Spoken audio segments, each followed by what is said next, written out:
Mesdames, Messieurs, bonjour et bienvenue dans cette revue de presse. Après la reprise des cours ce lundi au Bénin, l'on apprend selon les journaux parus ce mercredi 13 mai 2020 que les ministres de l'Éducation seront face aux syndicalistes demain afin d'échanger. Nous ne perdons pas de vue également les différentes dispositions prises par le gouvernement afin de sauver l'année scolaire et académique. Des assurances du ministre Benjamin Rumpati, nous déboucherons sur le pêle-mêle de cette revue de presse. Mais avant le développement, voyons ce que dit le journal L'Accroche, qui est le quotidien à l'honneur ce jour sur GS et Communication. Comme son nom l'indique, ce quotidien nous accroche par une analyse tirée de l'interview accordée ce lundi 11 mai 2020 au ministre de la Santé Benjamin Rumpati. À en croire le canard, il est évident que nous allons devoir vivre avec la Covid-19, a laissé entendre le ministre de la Santé.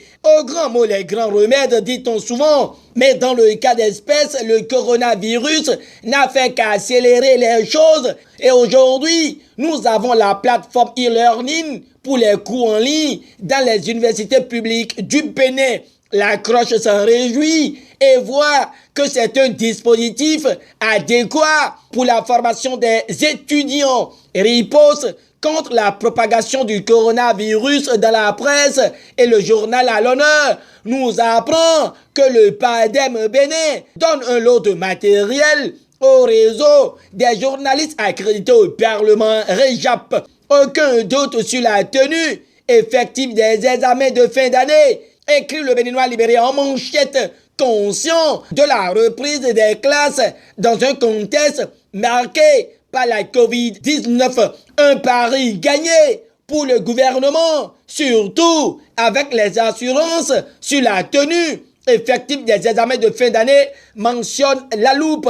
La presse du jour, au regard de la réalité des cours en ligne dans les universités publiques béninoises, conclut que c'est encore une promesse de talent qui se concrétise. Ce qui est bien, selon le potentiel, est que l'année blanche est vaincue. Avec la reprise des cours ce lundi au Bénin, sourire aux lèvres, les élèves sont contents de revenir dans les classes. Entre-temps, souci des parents. Abondant dans le même sens que les journaux précédents, Dynamis Info touche l'histoire d'un masque au moins pour un apprenant pour se protéger contre le coronavirus et trouve que le bon samaritain est encore absent dans certaines écoles. Un fait qui donne à craindre des lendemains peu reluisants, rallonge le canard. Alors que le journal de Parfait Bocor signale au sujet du dépistage des enseignants que c'est une mesure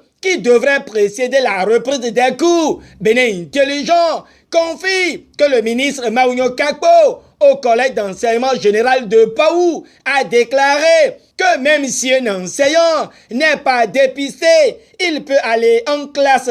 Bénin Intelligent ajoute que c'est la reprise pour sauver l'année scolaire. L'autre chose est que face au traitement du Covid-19, un protocole de soins efficace est associé. Bénin Intelligent en parle sans perdre de vue les 8 nouveaux cas, les dernières statistiques et l'appui financier de l'Église des Assemblées de Dieu au gouvernement. Face au Covid-19, le gouvernement n'a rien à cacher, a soulevé le ministre de la Santé Benjamin Rumpati et relayé par Kini. En guise de preuve, le matinal signale qu'à l'aéroport international cardinal Bernadette Ganti de Cotonou, un dépistage systématique attend tous les passagers.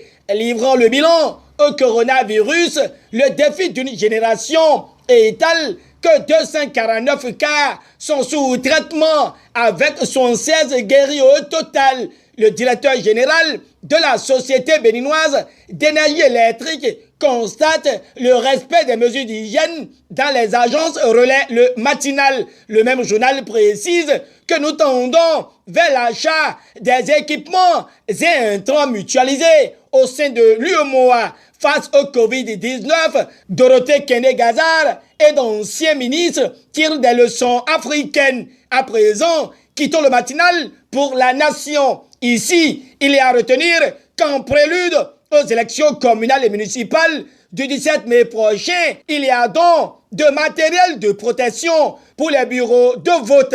En quoi le quotidien du service public, c'était hier, mardi 12 mai 2020, que l'ambassade de la République populaire de Chine, près le Bénin, a offert à la Commission électorale nationale autonome Sénat un lot de kits de prévention du Covid-19 en vue de protéger les électeurs. À son tour, Matin Libre note un dysfonctionnement qui entache le processus des élections du 17 mai 2020. À la clé, le journal de Sidikou dénonce que les centres de vote restent toujours non publiés suite à l'ordonnance de la Cour africaine des droits de l'homme et des peuples pour le report du scrutin du 17 mai. L'Afrique en marche affiche en manchette étale les conseils de Maître Ousmane Fatiou à Ousmane Batoko à la mairie de Porto-Novo. Le Soleil Bénin Info a constaté